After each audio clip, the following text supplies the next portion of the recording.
Evangelio de Juan, capítulo 1. El tema de esta mañana es la supremacía de Cristo. La supremacía de Cristo. Y vamos a dar nuevamente lectura a estos 3 versículos. Juan capítulo 1, desde el verso 15 hasta el versículo 18, dice así: Juan dio testimonio de él y clamó diciendo: Este es del que yo decía, el que viene después de mí es antes de mí, porque era primero que yo. Y de su plenitud tomamos todos, y gracia por gracia, o sobre gracia. Porque la ley por Moisés fue dada, mas la gracia y la verdad vinieron por medio de Jesucristo. Hay algo que está sonando, no sé qué es. Por favor, hermanos, apaguen esa alarma para que no nos distraigamos. La supremacía de Cristo. Desde el tiempo antiguo, hermanos, se nos ha enseñado a tener un alto grado o un sumo respeto, un grado de honor a aquellos que son primeros que nosotros, ¿ya? De ahí que cuando uno se sube a un autobús y una persona mayor se sube después y no hay más asientos, lo correcto es levantarse y ceder el asiento como una señal de respeto, de honor a aquella persona que fue primero que uno, aquella persona que es mayor que uno, mostrando esta primacía que tiene la persona. Cuando incluso uno está en incluso un hospital o una clínica y todos estamos haciendo la fila para reclamar algún medicamento quizá, y tal vez se presenta una persona mayor, a esta persona no se le debería que poner a hacer la fila, sino que inmediatamente se le atienda, porque hay un grado de primacía, de preeminencia, de superioridad por sus canas. La Biblia incluso enseña que ante las canas debemos levantarnos o inclinarnos o mostrar respeto, mostrar admiración. Y lo que vamos a ver en este pasaje trata mucho que ver con eso, porque el que está iniciando aquí es el testimonio de Juan. Entonces he tratado de dividir esta supremacía de Cristo en 3 puntos. Primero, la preeminencia de Cristo. Segundo, la plenitud de Cristo. Y tercero, la superioridad de Cristo. Primer punto, versículo 15, la preeminencia de Cristo. Dice: Juan dio testimonio de él y clamó diciendo: Este es del que yo decía, o de quien yo decía, el que viene después de mí es antes de mí, porque era primero que yo. Primero, la preeminencia de Cristo. Usted sabe muy bien que terminamos en el versículo 14 la vez anterior y veíamos que Juan el evangelista o el apóstol había estado dando una explicación acerca de cómo el Verbo se hizo carne, cómo aquel que es eterno e infinito se hizo finito. Sin embargo, en el versículo 15 nuevamente aparece la figura de Juan el Bautista. ¿Cuándo fue la última vez que apareció la figura? El versículo 6 al 8 dice: Hubo un hombre enviado de Dios, el cual se llamaba Juan. Este vino como testigo para que diera testimonio de la luz, a fin de que todos creyeran por medio de él. Él no era la luz, sino para que diera testimonio de la luz. Aquí Juan el evangelista introduce en la historia a Juan el Bautista, y de repente deja de hablar de él, pero hasta el versículo 15 nuevamente lo menciona como Juan el Bautista, testificando. El versículo dice: Juan dio testimonio de él y clamó diciendo. Esta expresión, mire lo que dice, clamó diciendo, viene del griego craso, que significa gritar, prorrumpir en alta voz, alzar la voz, o llamar a gritos.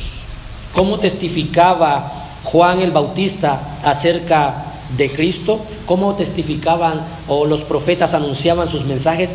Gritaban, los profetas del Antiguo Testamento, para señalar los pecados del pueblo. Ellos les gritaban para que todos pudiesen escuchar. ¿Y qué obtenían con esto? Que de alguna forma muchos de ellos reconocieran la maldad en la que se encontraban. Sin embargo, Juan levantaba su voz, gritaba para anunciar o para mostrar al pueblo al Salvador. No solamente para señalar sus pecados, sino para mostrar al Salvador. Hay esta tendencia en nuestra naturaleza pecaminosa a levantar la voz para hacer ver al otro cuán pecaminoso es. Hay esta tendencia a levantar el dedo para señalar las faltas, los errores, las equivocaciones, los defectos del otro. Juan levantaba la voz y señalaba con el dedo al Salvador. Él apuntaba la atención de los oyentes a Cristo, clamaba con todo el corazón, con toda libertad, como aquel que está seguro de que la verdad que está predicando es cierta, es genuina. Esto también nos enseña, hermanos, que el cristianismo no es algo que se debe vivir en secreto. Hay una película muy chistosa que tiene por nombre El cristiano de la secreta. Está oculto. Los jefes no saben que es cristiano. La familia no saben que es cristiano. Los hijos no saben que es cristiano. La esposa no sabe que es cristiano. Nadie en el barrio sabe que es cristiano. Solo él dice que es cristiano. No, hermanos, el cristianismo, el evangelio debe ser proclamado, testificado en alta voz. No hemos de salir por la calle gritando como personas un poco eufóricas y problemas mentales, sino más bien que nuestra vida sea un clamor a los demás, que ellos puedan ver que somos un testimonio de que Cristo reina en nosotros, tal cual como Juan lo hacía, y que testifiquemos a nuestros amigos, que sepan que somos hijos de Dios, que sepan que somos cristianos. Juan no se avergonzaba. Ahora, ¿cuál era el testimonio de Juan? Versículo 15, la parte B, dice, diciendo, este es de quien yo decía, o del que yo decía, el que viene después de mí es antes de mí, porque era primero que yo. El testimonio de Juan el Bautista siempre fue el mismo. Él no cambió su mensaje para congraciarse con las personas. El mensaje de Juan siempre apuntaba a Cristo. Miren lo que dice el versículo 29, Juan capítulo 1, versículo 29, dice, al día siguiente vio Juan a Jesús, este Juan es el Bautista, que venía a él, y dijo, he aquí el Cordero de Dios, que quita el pecado del mundo.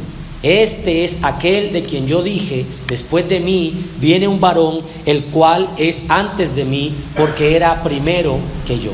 El testimonio de Juan siempre fue el mismo. Él es el Cordero que quita el pecado del mundo. Él es el Cordero de Dios. Él es el ungido de Dios. Él es el escogido de Dios. Él es el Mesías, aquel que fue seleccionado para traer perdón y salvación. Él es el Cordero. Una de las cosas que sucede en nuestra actualidad es que queremos que la atención de las personas se centre muchas veces en nosotros. Eso empieza desde que somos niños. Los niños quieren llamar la atención. Siempre lo han querido hacer. Muchas veces las esposas, muchas veces los esposos, muchas veces nosotros en el trabajo, en el colegio, en cualquier lugar. Hay esta tendencia a querer tener una sensación de reconocimiento. Quiero que me reconozcan lo que hice. Quiero que vean que lo que yo hice es algo importante. Quiero que me vean, quiero que yo ocupe un lugar central. Juan el Bautista tenía un concepto completamente diferente. Él dice, no me miren a mí, miren al Cordero que quita el pecado del mundo. No se centren en mí, miren a Cristo. Escuché una frase que me impactó y me agradó mucho, y es, predica a Cristo, muere y sé olvidado. Predica a Cristo, muere y sé olvidado. ¿Será que eso es algo que nosotros podemos aplicar? Ahora quiero que vayamos a Lucas capítulo 1, versículo 32. Lucas capítulo 1, en versículo 32.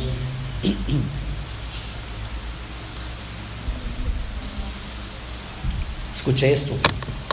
Cuando el ángel está hablando con María, él le dice en el versículo 32: este será grande, hablando de el que nacería de ella, y será llamado Hijo del Altísimo, y el Señor Dios le dará el trono de David su padre. ¿Será llamado qué? Hijo del Altísimo. Juan el Bautista, cuando se refiere al Señor, dice: este es antes de mí. Sin embargo, cuando analizamos el proceso de nacimiento, cómo se desarrolló, esto es cronológicamente, fue mayor Juan el Bautista que Cristo, aproximadamente 6 meses, pero el texto dice que Cristo es más importante porque será llamado que Hijo del Altísimo. ¿Y qué se dijo de Juan? Versículo 76, Lucas 1:76. Escuche lo que dice: y tú, niño, profeta del Altísimo, serás que llamado, porque irás delante de la faz del Señor para preparar sus caminos. Tú irás delante de la faz del Señor. ¿De cuál Señor? Del otro niño que viene, que será llamado Hijo del Altísimo. Uno, Cristo, es llamado Hijo del Altísimo. Otro, Juan Bautista, es llamado profeta del Altísimo. Hay una clara distinción. Es decir, Juan está diciendo: Él es antes de mí, Él es más importante que yo. Yo simplemente soy un heraldo, yo simplemente soy un mensajero. Así como un rey es más importante que el heraldo o mensajero que va delante de él, así Él, es decir, Cristo, es más importante que yo. Él es antes de mí. Ese es el mensaje de Juan. Juan reconoce la supremacía de Cristo, la preeminencia de Cristo, el grado de honor, de excelencia, de dignidad, de plenitud que tiene Cristo y que Él no tiene. Él es antes de mí. Él es preexistente. Él existe antes de que yo existiera. Él, como dijo Juan, el evangelista, era en el principio. Cuando nada había, ya Él existía. Juan el Bautista testifica de la misma forma que Juan el Evangelista. Y esto nos ayuda a tener una claridad y una certeza, porque si hay algo terrible es que una persona diga A y otro diga B y los dos crean estar en lo correcto. Pero cuando ambos dicen Él estaba antes, hablan de su preexistencia. Juan está diciendo: yo simplemente soy un hombre, Él me creó. María fue creada por Él. Él es antes de todos ellos. Juan podría decir: yo soy uno de los profetas más prominentes. ¿Por qué? Porque Isaías apuntó a Cristo, pero no estaba Cristo ahí. Moisés apuntó a Cristo, pero Cristo todavía no había llegado. Daniel, Miqueas, nacerá en Belén, pero no estaba Cristo. Juan el Bautista podría decir: pero yo estoy aquí al ladito de Cristo, así que yo soy más grande que... Es más, mire lo que dice en Lucas capítulo 7. Increíble el carácter de Juan el Bautista. Lucas capítulo 7, en el versículo 28, Cristo, es el que está hablando aquí, y Él dice, Lucas 7, 28, porque os digo que entre los nacidos de mujer o de mujeres no hay mayor profeta que ¿quién? Que Juan el Bautista, pero el más pequeño en el reino de Dios es mayor que él. Imagínese cómo Cristo se expresó de Juan. No ha nacido un hombre que sea más grande que Juan el Bautista. De todos los profetas, él es el más grande, es el más prominente, es el más importante, por así decirlo. Y Juan dice de Cristo: Él es antes de mí, Él es primero que yo, Él es primero, tiene supremacía, preeminencia. Miremos lo que dice Marcos capítulo 1, versículo 7. Me gusta que leamos estos textos porque nos ayudan a entender. Marcos 1:7, la perspectiva que tenía Juan el Bautista. Teniendo esa recomendación, si hay algo en la vida que puede ayudar a usted a tener un nivel de preponderancia, es que alguien importante lo recomiende. No, yo lo recomiendo. Lo mismo que lo recomienda una persona de la calle a que el abogado fulano de tal, al presidente tal lo recomienda. Ahora, el creador del universo dice, no hay nadie como Juan. ¡Wow! Y Juan dice, Marcos 1:7, y predicaba diciendo, viene tras mí el que es más poderoso que yo, a quien, escucha esto, no soy digno de desatar encorvado, ojo eso, la correa de su calzado, ¿no? Ni siquiera soy digno de esto. Escuche, esto es importante, porque los que tenían sus maestros, los rabí, tenían sus discípulos, y los discípulos tenían que hacer casi que muchos de los deberes de su Señor. Les ayudaban en muchas tareas, incluso tareas domésticas, pero no les ataban el calzado. No porque no se creyeran dignos, sino porque se veía como no está bien, eso le corresponde. Ya, ni siquiera a los esclavos se les ordenaba esto. Los esclavos andaban descalzos. Juan dice, yo soy menos que un esclavo. Si a un esclavo le dicen, áteme el calzado, el esclavo debe hacerlo. Pero yo ni siquiera llego a ser digno de atar, encorvado, wow, el calzado de mi Señor. Que estamos resaltando, que estamos viendo la supremacía de Cristo, la preeminencia de Cristo, la importancia de Cristo, muy por encima del mismo Juan el Bautista, de quien el Señor dijo, no ha nacido un hombre de mujer más grande que este. Y este, que es el más grande de todos los profetas, durante su ministerio proclamaba su grandeza.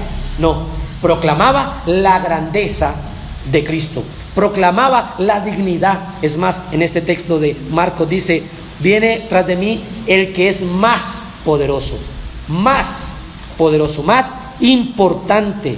Juan testificaba que Cristo era el más importante. Tanto que cuando algunos discípulos se empezaron a dudar si seguir con Él o irse con Cristo, Él les dice, pero es que les he dicho que Él es el ¿qué? El Hijo del Altísimo. Síganlo a Él. Él es el primero, Él es el más importante. Y surge la pregunta, ¿es Cristo el más importante en nuestra vida?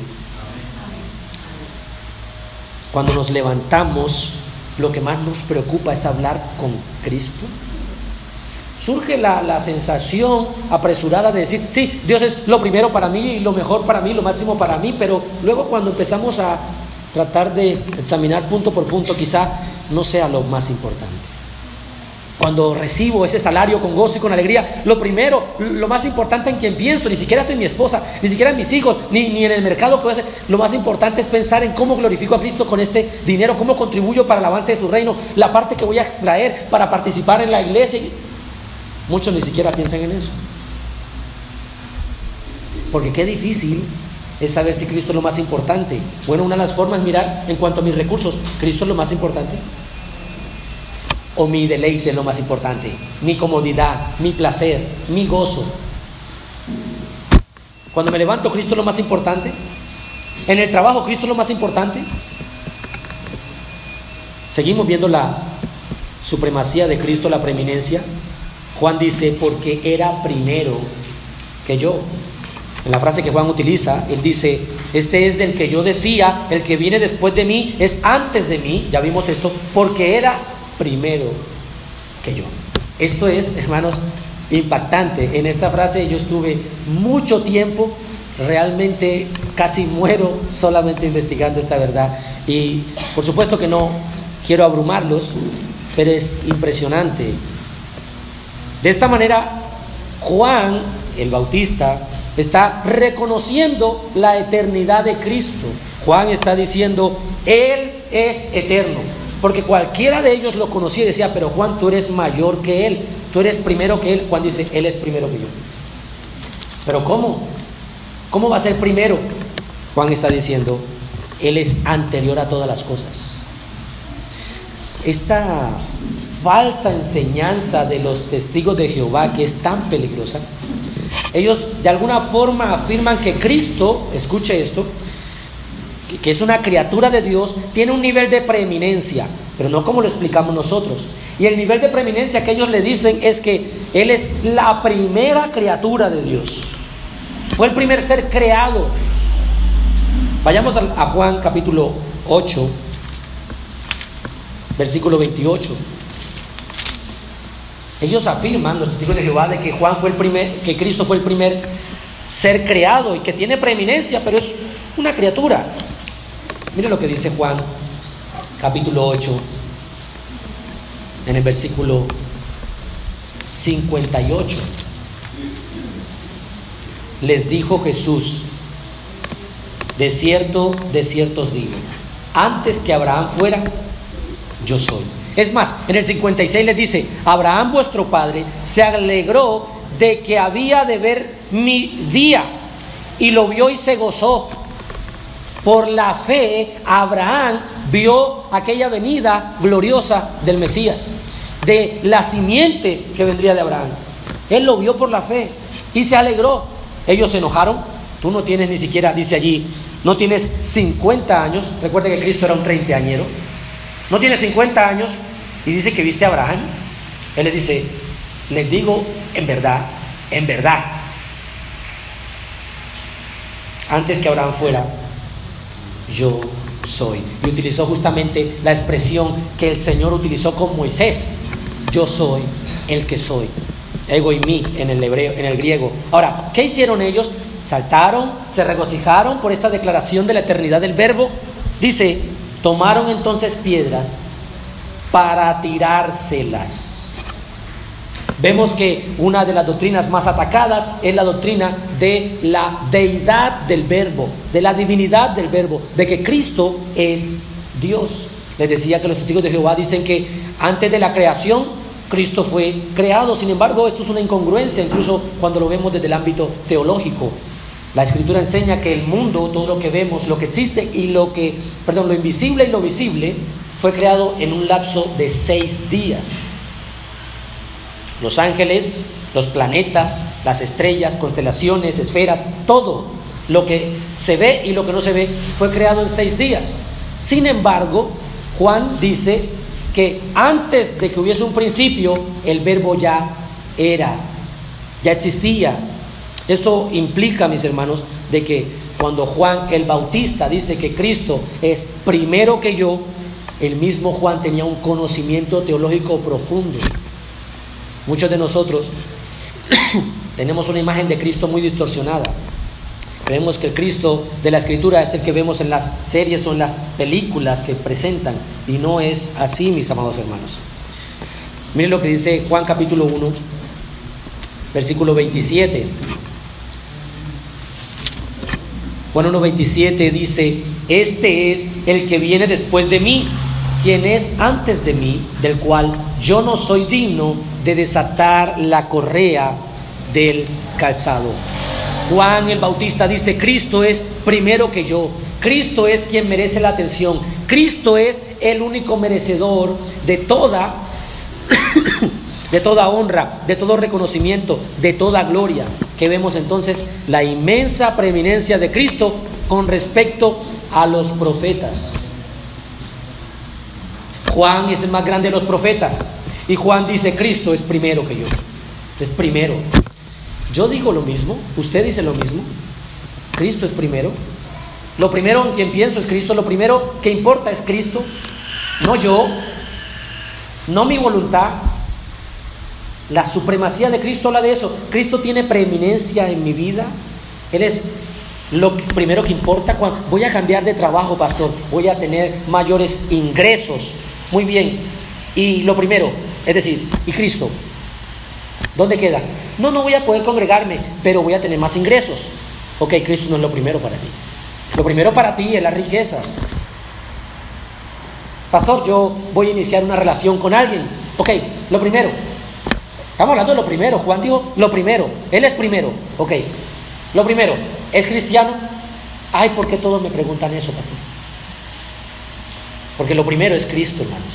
No es el alfa y la omega. Es el primero y el último. Nosotros debemos cuestionar nuestras decisiones y nuestros intereses si dentro de esos está como primer lugar Cristo. No como esa frase cliché que Cristo es lo primero para mí. No, detenidamente examinar. Los puritanos tenían esta costumbre de no dirigirse la palabra ni siquiera con sus cónyuges antes de dirigirse al primero, a Cristo. De doblar sus rodillas y hablar con el primero, con el unigénito, con el más grande de todos, Cristo, que es Dios hombre. también tenían como regla no acostarse, no dormir sin haber hablado con el último. ¿Quién es ese? Cristo, el Dios hombre. Y muchos de nosotros en el día de hoy, en esta época moderna en la que corremos de aquí para allá, nuestra primordialidad es la internet, qué se publicó, quién me miró, quién me dio un like, quién me sigue, cuántas vistas tengo, qué comentarios tengo en la foto. Cristo es el primero en tu vida, hermano. Segundo punto, la plenitud de Cristo. La plenitud de Cristo. Versículo 16, Juan 1, 16. Y de su plenitud tomamos todos, y gracia sobre gracia. La plenitud de Cristo. Porque de su plenitud tomamos todos, y gracia sobre gracia. Cristo, mis hermanos, el Verbo es suficiente. Él está en absoluta y completa plenitud. Ahora, aquí no está hablando el Bautista. Del versículo 15 habló el Bautista. El versículo 16 habla Juan el Evangelista o el apóstol. Y es importante entender esta distinción. ¿Por qué? Porque de alguna forma el apóstol está uniendo el versículo 16 con el versículo 14. El versículo 14 dice: y aquel Verbo fue hecho carne y habitó entre nosotros, y vimos su gloria, gloria como del unigénito del Padre, lleno de gracia y de verdad. Luego saltamos al 16 y dice: y de su plenitud. ¿De cuál plenitud? De ese Verbo encarnado tomamos todos, y gracia sobre gracia. En el versículo 14 termina diciendo que el Verbo hecho carne está lleno, dice, lleno de gracia y de verdad, lleno de gracia y de verdad. En el versículo 16 dice: y de esa plenitud, de esa llenura en la que se encuentra el Verbo, tomamos todos. Y luego dice: y gracia sobre gracia. Es importante entender acerca de la plenitud de Cristo, porque es una superabundancia de sus virtudes, de su misericordia, de su bondad, de su compasión. Miren lo que dice en Efesios capítulo 3, en el versículo 19. Efesios 3, 19. El apóstol Pablo habla acerca de la plenitud de Dios en Cristo y dice, vamos a leer desde el 17. Que habite Cristo por la fe en vuestros corazones, para que arraigados y cimentados en amor, seáis capaces de comprender con todos los santos cuál sea la anchura, la longitud, la profundidad, la altura, 19, y de conocer el amor de Cristo que excede a todo conocimiento, para que seáis llenos de toda la plenitud de Dios. La iglesia siempre está en un constante caminar hacia el conocimiento y hacia el crecimiento en la medida de la plenitud de Cristo. Nosotros, hermanos, satisfacemos, suplimos, llenamos todos nuestros deseos, todas nuestras necesidades, todos nuestros anhelos en Cristo, en la plenitud de Cristo. Cuando el cristiano experimenta y abandona las fuentes de agua viva, abandona los torrentes de gracia, el océano de amor del Señor, para ir a experimentar afuera y tratar de llenar y satisfacer su corazón, se encuentra con amargura, se encuentra con tristeza, se encuentra en melancolía, se encuentra insatisfecho, porque el único capaz de no solamente estar lleno, sino de llenar a los demás es Cristo, la plenitud de Cristo. Miren lo que dice el capítulo 4, Efesios 4, versículo 13. Hasta que todos lleguemos a la unidad de la fe y del conocimiento del Hijo de Dios, a un varón perfecto, a la medida de la estatura de la plenitud de Cristo. ¿Es Cristo mi plenitud? ¿Cristo Jesús es tu plenitud, hermano? ¿Ha visto esta sensación que tiene el que le gusta los deportes, el fútbol, y encuentra la final de un partido importante? Esa es su plenitud. Esa persona se reúne, se viste de una manera particular para estar apto para tal evento tan importante para él. Esta persona se reúne con otros que también estén con esta misma actitud. Que el fútbol o el deporte X sea su plenitud, sea su gozo, su máximo esplendor, su mayor expresión de pasión, de gozo, de deleite. En el cristiano, Cristo es su plenitud. Y muchos de nosotros no vivimos en completa felicidad porque estamos buscando la felicidad en el cónyuge, que el otro me haga feliz. Cuando ya yo tenga los objetos que tanto luché, eso me hará feliz. No me hace feliz. Cuando tenga esa moto, pastor, esa moto no te hará feliz. La casa, el auto, cuando pague todas mis deudas, pastor, cuando tenga la casita que tanto ahorré, nunca podremos experimentar plenitud de felicidad fuera de ¿quién? De Cristo, porque Él es la plenitud de todo gozo, de todo deleite, de toda pasión. Hay una especie de hedonismo en el día de hoy en la que se venera el propio cuerpo y se sienten, entre comillas, a plenitud porque se mantienen fitness. Hay esta plenitud de aquel que come y entra en un pecado de gula y no se satisface y quiere comer más y más. Sin embargo, al final del día, cuando las luces se apagan, cuando los autos ya no están en la carretera sonando y los perros dejan de ladrar, cuando el ruido se va, estas personas no están plenas, porque la plenitud del ser humano solamente la puede encontrar en aquel que lo creó.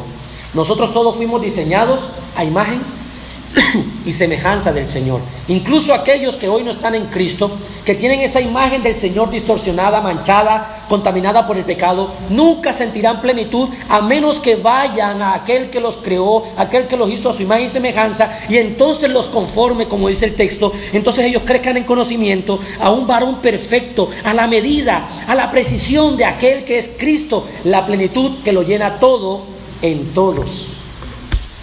¿No será esa la razón por la que no hay satisfacción en tu vida, hermano, hermana? Pensabas que al casarte serías feliz. Pensabas que a obtener aquel trabajo, aquel recurso, cuando por fin tuvieras aquel hijo, serías feliz. Cuando aquellos hijos se convirtieran, serías feliz.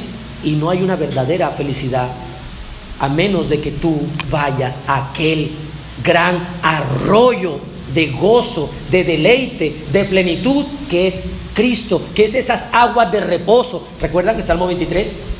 Que dice, junto a aguas de reposo. Él es esas aguas de reposos, y hablo en plural porque el ser humano necesita constantemente muchos reposos.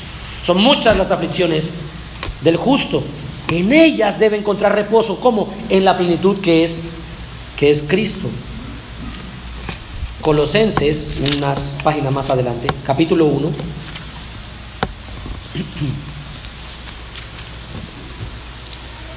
Colosenses capítulo 1, en el versículo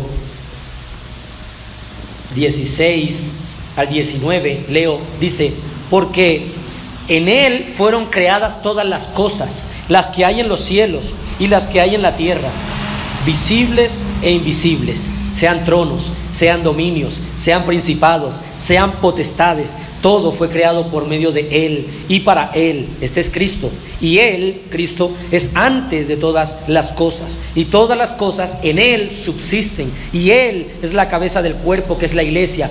Él que es el principio, el primogénito de entre los muertos. Ojo aquí. Para que en todo tenga la preeminencia, por cuanto agradó al Padre que en Él habitase toda plenitud. ¿Por qué no estamos pletóricos? ¿Por qué no estamos satisfechos? ¿Por qué no estamos llenos?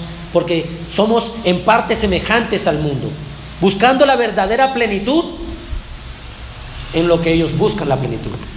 Buscamos la plenitud en los deleites mundanos, buscamos la plenitud en la vanidad, buscamos la plenitud en las posesiones materiales, en un título académico. Cuando yo tenga ese título. Sin embargo, la Escritura dice, no. A Dios le plació que en Él habitara toda la plenitud. ¿De quién? De la deidad, porque Él es Dios. La segunda frase que está en el versículo 16 es, y gracia sobre gracia. Y gracia sobre gracia, porque de su plenitud tomamos todos, dice Juan el evangelista, y luego dice, y gracia sobre gracia. La vida cristiana se realiza, se desarrolla, se alcanza, se experimenta en toda su dimensión únicamente en esa gracia, en la gracia divina, en la gracia de Dios. Esa gracia de Cristo, esa gracia del Padre, es la única que puede, escuche esto, satisfacer absolutamente y completamente nuestras vidas.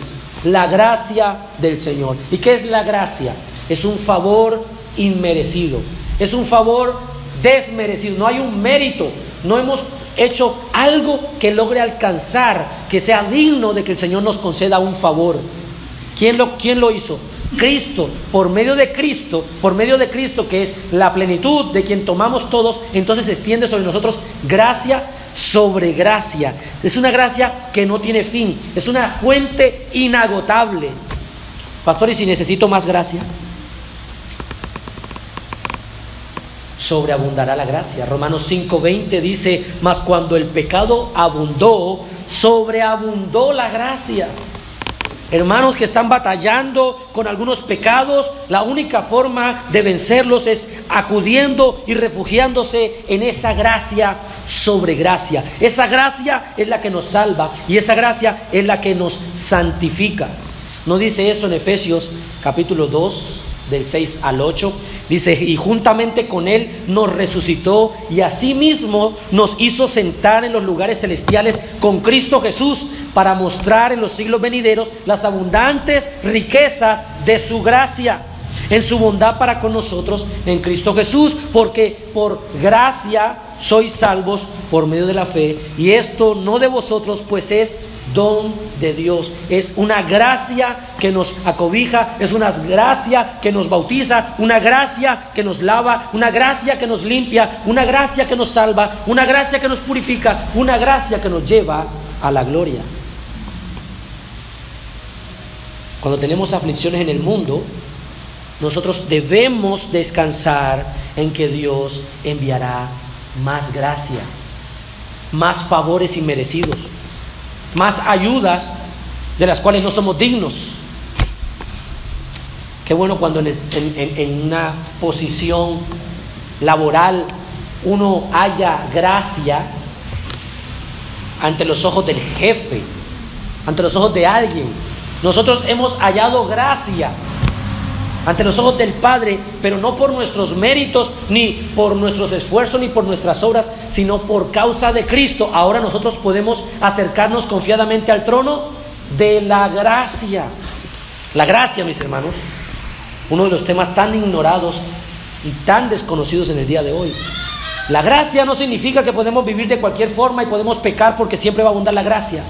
La gracia significa que aunque no merecemos el perdón, en Cristo Dios nos otorga perdón.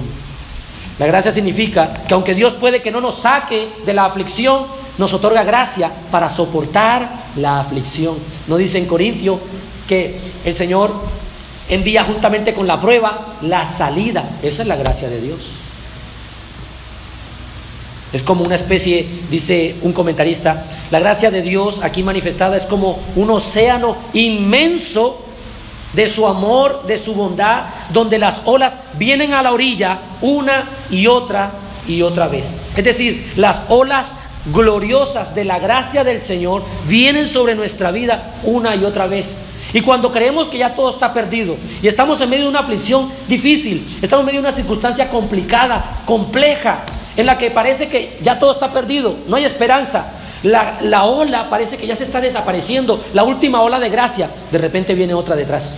Y cuando parece que ahora se va a acabar esa, de repente viene otra ola de gracia detrás, y otra ola de gracia detrás, y es gracia sobre nuestra vida, hermanos. Favores tras favores que no merecemos, que no somos dignos, y otro favor, y otro favor. ¿Por qué estamos hoy aquí? Por la gracia de Dios. Es glorioso, hermanos. Esa gracia nos inunda y nos lleva a más. Mire lo que dice Pablo, segunda de Corintios, capítulo 12, segunda carta de Pablo a los Corintios, en el capítulo 12,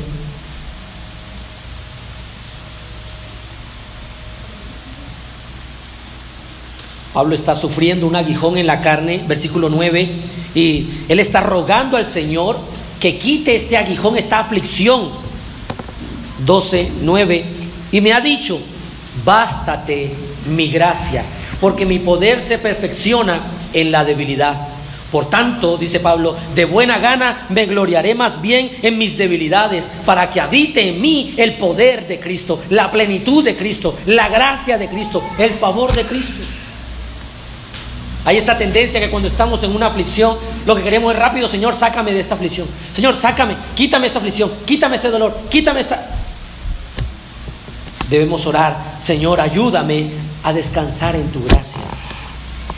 Ayúdame a soportar con tu gracia esta aflicción, esta dificultad.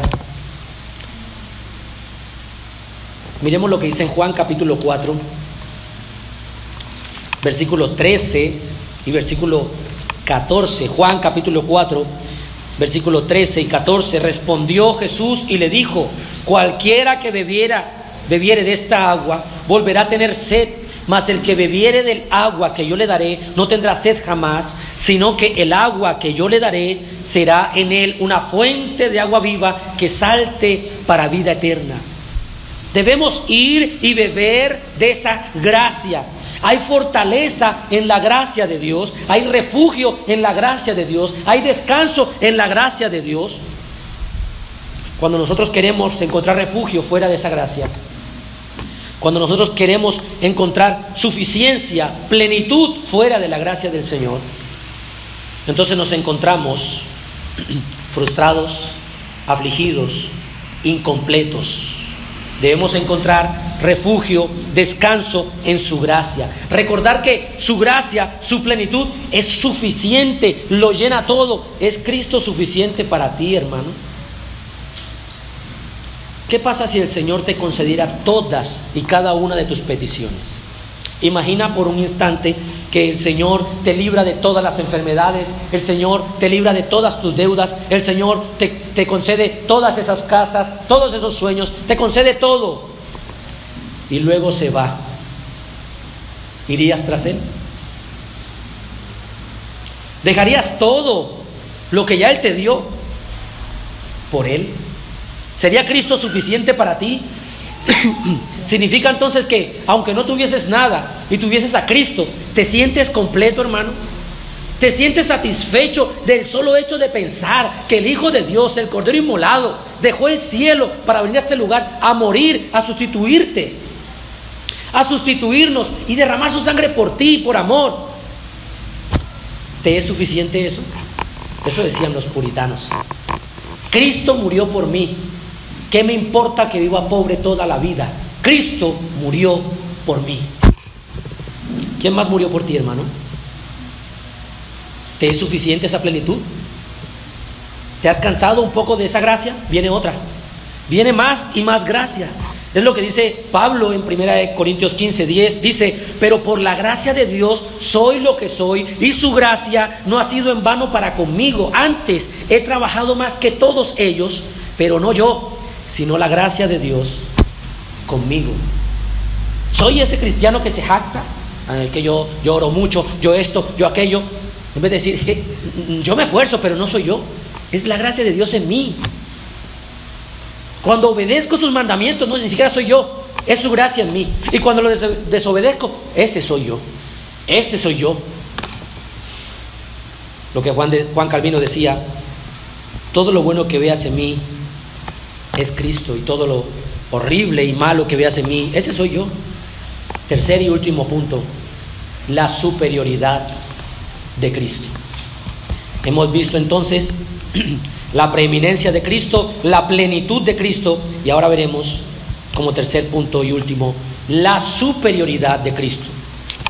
Juan continúa en el capítulo 1, versículo 17 y 18. Porque la ley por Moisés fue dada, o por medio de Moisés fue dada, pero la gracia y la verdad vinieron por medio de Jesucristo. La gracia y la verdad. Nuevamente, en el 14, gracia y verdad. En el 17, la gracia y la verdad. En el 16, gracia sobre gracia. Claramente vemos un énfasis en este atributo del Señor, la gracia de Dios. Y lo primero que quiero resaltar es que la ley, dice el texto, la ley fue dada por medio de Moisés. Ahora, ¿recuerdan aquel tiempo en el monte Sinaí cómo el Señor les dio la ley moral y después de esto les empezó a dar la ley ceremonial? Es increíble porque fue una ley llena de elevadas demandas santas, pero llena de severas amenazas si no se cumplían. Incluso la ley ceremonial era una ley llena de sacrificios constantes, gravosos, tediosos, ritos que nunca saldaron la cuenta ni sanaron la conciencia de esas personas. Los sacerdotes cada vez tenían que hacer sacrificios en la ley ceremonial, una ley que apuntaba a aquel cordero inmolado que vendría como el último acto. Miren lo que dice en Hebreos capítulo 10 para corroborar esta verdad.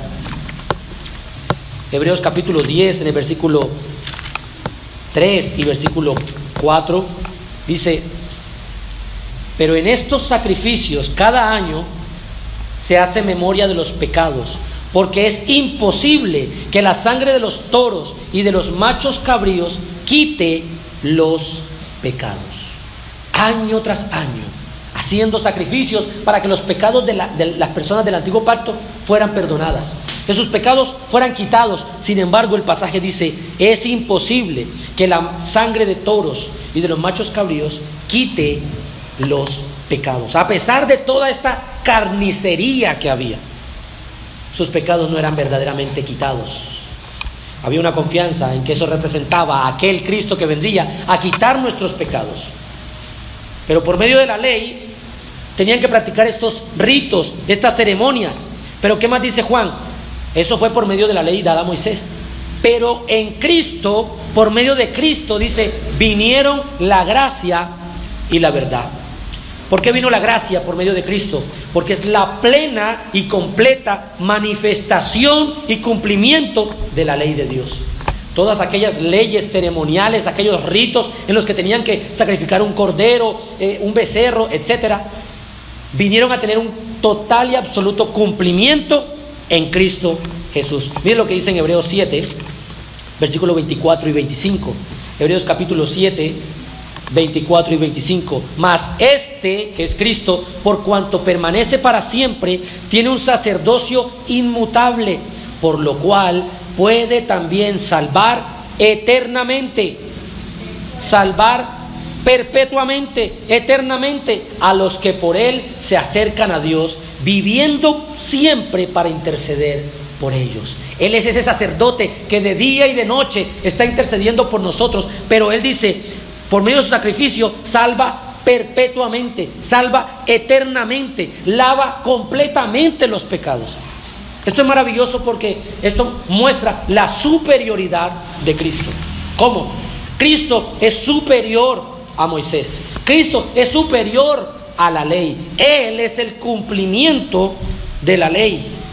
Es más, es incluso llamativo que cuando Juan, en el versículo 17, dice, la ley fue dada por medio de Moisés, y cuando habla de Cristo dice, y la gracia y la verdad vinieron con Cristo. Son dos terminologías completamente diferentes. A Moisés se le transmitió, fue un mero transmisor de la ley. En cambio, en Cristo vino personificada la gracia y la verdad de Dios. Es superior, va por encima. Por cuestiones de tiempo no podemos revisar, pero recuerdan aquel pasaje en el capítulo 17 de Mateo, en el monte de la transfiguración. ¿Quiénes vienen allí? Dice que el Señor se lleva a Jacobo, se lleva a Juan, a Pedro, a un monte, y aparecen, mientras el Señor se transfigura, ¿quiénes aparecen? Moisés y Elías, los profetas, la ley y los profetas, lo máximo. Están los apóstoles, está la ley, están los profetas, y dice que de repente hay una voz que surge del cielo y dice, este es mi Hijo amado en quien me complazco, a él oíd. Está diciendo, Cristo es superior a la ley, Cristo es superior a los profetas, Elías, Cristo es superior a los apóstoles, Cristo es superior, en Hebreos no hay tiempo, a los ángeles, Cristo es superior. Y es increíble, mire lo que dice en Romanos capítulo 10, versículo 4. Ese texto es importante. Romanos 10, 4, donde nos resalta que verdaderamente en Cristo se cumplen todas estas promesas del antiguo pacto. Romanos 10, 4 dice: porque el fin de la ley es Cristo, para justicia a todo aquel que cree.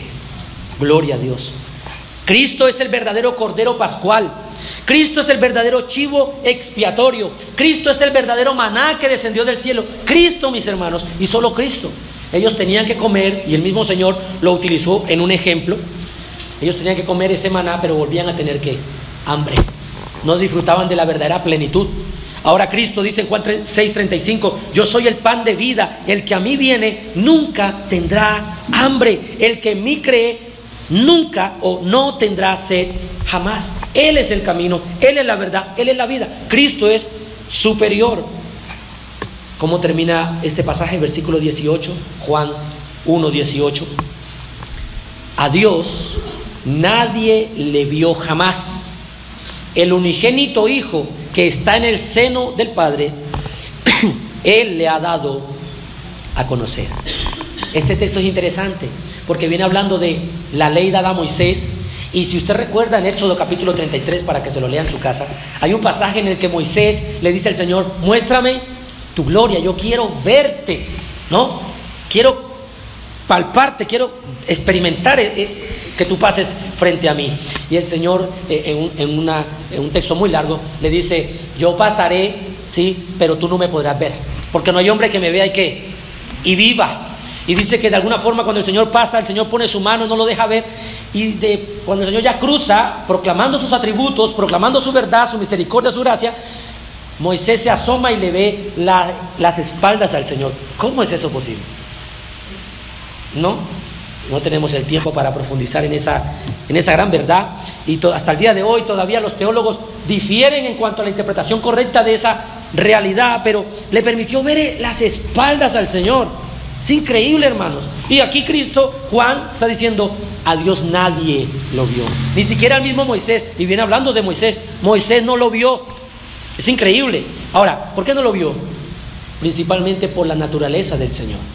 Una de las cosas que debemos entender es que todas estas realidades visibles que el Señor Dios Todopoderoso permitía a los santos del Antiguo Testamento era primeramente por su soberanía, ¿ya? Y esta realidad que ellos podían ver era porque el Señor lo permitía. Pero si el Señor por un pequeño instante, Dios con todo el peso de su gloria, con todo lo que Dios es y conlleva a Él, pusiera realmente el pie en esta tierra sin aquel traje humano como en el caso de Cristo, oh hermanos, eso sería la destrucción nuestra. Él dice que la tierra es el estrado de sus pies. Eso no es así. Entonces se puede creer, como dicen algunos teólogos, que de alguna forma el Señor le mostró un par de atributos a Moisés y él ya consideró que vio al Señor. Pero aquí Juan dice: nadie lo vio jamás. Es más, Primera de Timoteo capítulo 6, por favor vaya conmigo. Primera de Timoteo capítulo 6, versículo 16, 6:16 dice: el único que tiene inmortalidad, que habita en luz inaccesible, a quien ninguno de los hombres ha visto ni puede ver, sea la honra y el imperio sempiterno. Amén. Primera Timoteo 6:16 dice: a quien ninguno de los hombres ha visto ni puede ver. La única manera en que los hombres podemos ver a Dios es por medio de su revelación. ¿A través de quién? De su Hijo. Es por medio de Cristo que lo vemos. Hay este pasaje en el que,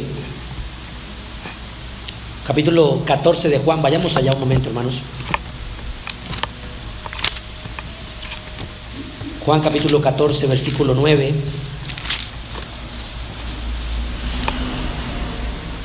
Este es Felipe que está diciéndole al Señor: muéstranos al Padre, queremos verlo. Juan 14, 9. Jesús le dijo, 8, Juan 14, 8. Le dijo Felipe: Señor, muéstranos al Padre y nos basta. Jesús le dijo: tanto tiempo hace que estoy con vosotros y no me has conocido. Felipe, el que me ha visto a mí, ha visto al Padre. ¿Cómo pues dices tú, muéstranos al Padre? Entonces, ¿qué es lo que nos revela esto? Nosotros solamente podemos ver al Padre a través de Cristo. Cristo entonces es superior a Moisés, es superior a la ley, es superior a los profetas, es superior a los apóstoles. Ahora, el texto termina diciendo, y a los que el Hijo ha hecho o ha dado a conocer. Y esa expresión, para los que les gusta investigar en el idioma original, viene del griego exégesis. ¿Y qué es exégesis? Es dar a conocer o exponer de dentro hacia afuera.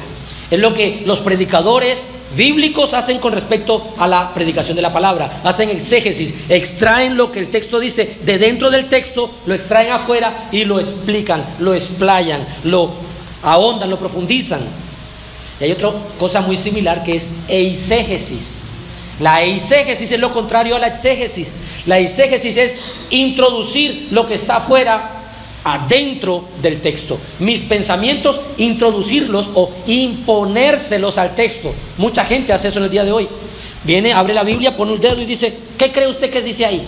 No, yo creo que esto significa esto, yo creo que significa aquello, yo creo que significa. Eso es una eisegesis, una incorrecta interpretación del texto. Muchos en el día de hoy, podríamos decir que el 90% del cristianismo hace eso. Por eso usted encuentra tanta creencia y tanta iglesia y tanta denominación, porque hacen eisegesis. Ellos, de su pensamiento interno, dicen, yo creo que esto significa, y no hacen exégesis, es investigar en los idiomas originales qué es lo que el texto realmente significa. Concluimos pues diciendo, Mateo 11:27, Cristo dice, todas las cosas me fueron entregadas por mi Padre, y nadie conoce al Hijo sino el Padre, ni al Padre conoce alguno sino el Hijo, y aquel a quien el Hijo lo quiere revelar. Es por medio del Hijo que conocemos al Padre. Aquellos a quienes el Hijo quiere revelarle al Padre, ellos pueden conocer al Padre.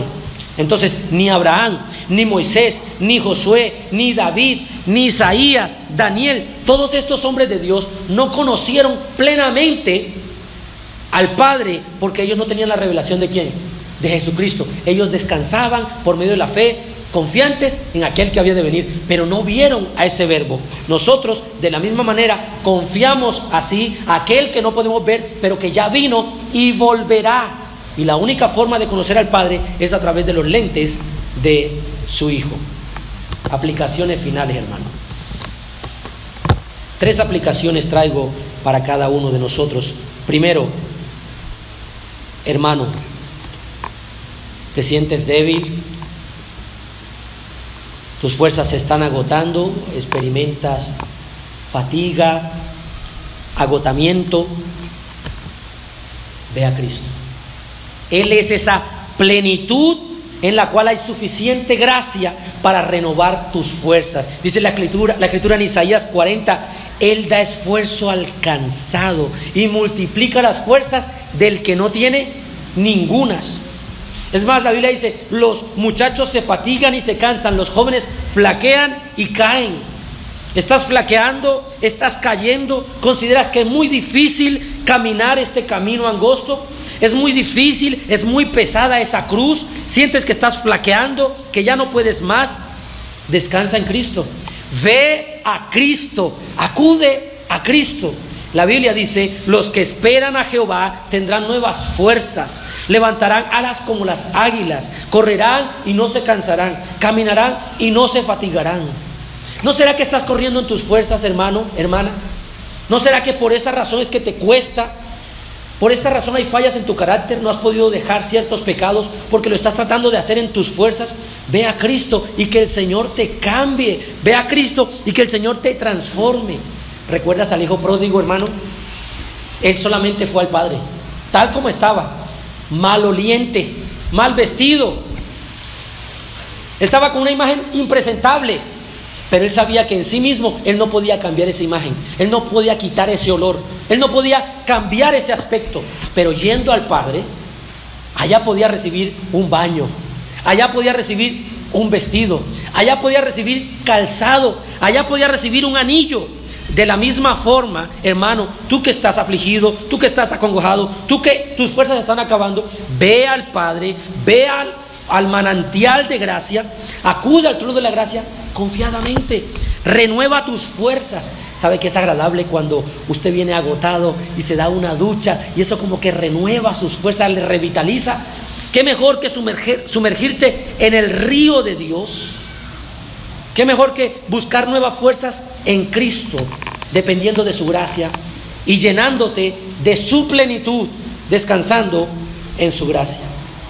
Segundo, esa gracia que también fortalece es una gracia que también santifica. La gracia del Señor, hermanos, no es una gracia barata.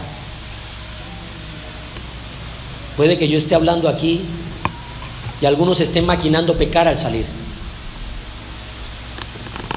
Probablemente muchos están aquí oyendo este sermón y esta semana no harán más que pecar. No este pecado en el que tú resbalas, este pecado en el que te descuidaste, este pecado que te sorprendió. No, planificado. Un pecado orquestado. Bueno, la gracia no es una gracia barata. Es una gracia que santifica, mis hermanos. Romanos 6, versículo 1 y 2 dice: ¿qué pues diremos? ¿Perseveraremos en el pecado para que la gracia abunde? En ninguna manera. Porque los que hemos muerto al pecado, ¿cómo viviremos aún en él? Has venido a Cristo, tú eres salvo, tú eres parte del pueblo de Dios, eres iglesia.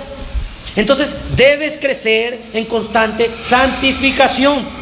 Debes seguir creciendo en la gracia de Dios. Debemos esforzarnos, como Pablo decía: yo me esfuerzo más que los demás, pero no soy yo, es la gracia de Dios en mí. Debemos esforzarnos en crecer y procurar nuestra santificación para hacer y crecer en la medida y estatura de aquel que lo llena todo. Debemos entonces huir del pecado. Debemos cortar esa mano que nos puede conducir al infierno. Debemos arrancar ese ojo que nos puede conducir a la perdición. Debemos cortar ese pie que se apresura al pecado. Debemos dedicarnos a la oración. Debemos sumergirnos en el estudio de la palabra. Debemos meditar en las oraciones y exposiciones de la predicación de la palabra. No debemos menospreciar los medios de gracia, como el congregarnos con los hermanos, como el orar los unos por los otros. Debemos abstenernos de todo mal. ¿Qué dice la Biblia en 1 Tesalonicenses 5, 23? Todo vuestro ser, el mismo Dios de paz os santifique por completo, y todo vuestro ser, espíritu, alma y cuerpo sea guardado irreprensible para la venida de nuestro Señor Jesucristo. Hermano, ¿estás creciendo en santidad? ¿O estás usando una gracia como barata, pisoteándola? Como estoy en la gracia de Dios, yo puedo pecar, yo puedo adulterar, yo puedo hacer lo que yo quiera. Cuidado, hermano. Esa gracia que restaura, que fortalece al debilitado, es una gracia que santifica. El Señor no nos salvó y nos dejó a nuestra libertad que hagamos lo que queramos. No, Él sigue guiándonos, dirigiéndonos. Y tercero, amigo, tú que no eres creyente y que estás escuchando, que de alguna forma piensas que vas a ser salvo porque te estás portando bien. Piensas que serás salvo porque tú te esfuerzas. De alguna forma hay una confianza en ti de que tú no dices groserías, tú no dices malas palabras, tú no eres una persona que ha matado a nadie, tú no eres una persona que ha robado o que ha cometido un pecado escandaloso. ¿Tú crees de alguna forma que puedes lograr la salvación por ti mismo y por tus fuerzas? Cristo dijo: separados de mí, nada podéis hacer. Debes abandonar, amigo o amiga, toda confianza en tus buenas obras. La Escritura dice: no es por obra para que nadie se gloríe. ¿Crees que porque te estás privando de escuchar música impía? ¿Crees que porque de alguna manera vienes y te congregas? ¿Crees que porque aparentas una imagen de piedad y te vistes como los cristianos y adoptas un lenguaje cristiano, crees por eso ser salvo? Cuidado. Más bien, abandona esa confianza en tus obras, en tu vestimenta, en tu costumbre o en tus pensamientos y corre a la fuente inagotable que es Cristo. Una fuente inalterable, una fuente de gracia, una gracia que fortalece al que está débil, una gracia que santifica a los cristianos y una gracia que puede salvar tu alma. Santiago 4:6 dice, pero Él da mayor gracia. Por esto dice, Dios resiste a los soberbios y da gracia a los humildes. Arrepiéntete y pide perdón por tus pecados. Humíllate ante su gracia, humíllate ante el Señor y reconoce que no eres merecedor. Pide que seas limpio en el manantial de su gracia. Todas tus manchas, no importa cuán embarrado en el pecado estés y cuán oscuro esté tu pecado, puedes ir al manantial de su gracia y sumergirte como el leproso Naamán, y tus llagas de pecado serán quitadas, serán borradas, tus pecados serán lavados y tú experimentarás esta gracia que salva, esta gracia que renueva, esta gracia que santifica. Puedes encontrar en Él llenura, plenitud. Por eso estás vacío, por eso estás agobiado, por eso estás sediento, nunca satisfecho. Pero ven a Cristo, que Él te llama a sus manantiales de agua, que todo aquel que se acerca al trono de la gracia con arrepentimiento y con fe es salvo. Oremos, hermanos. Señor y Dios que estás en los cielos.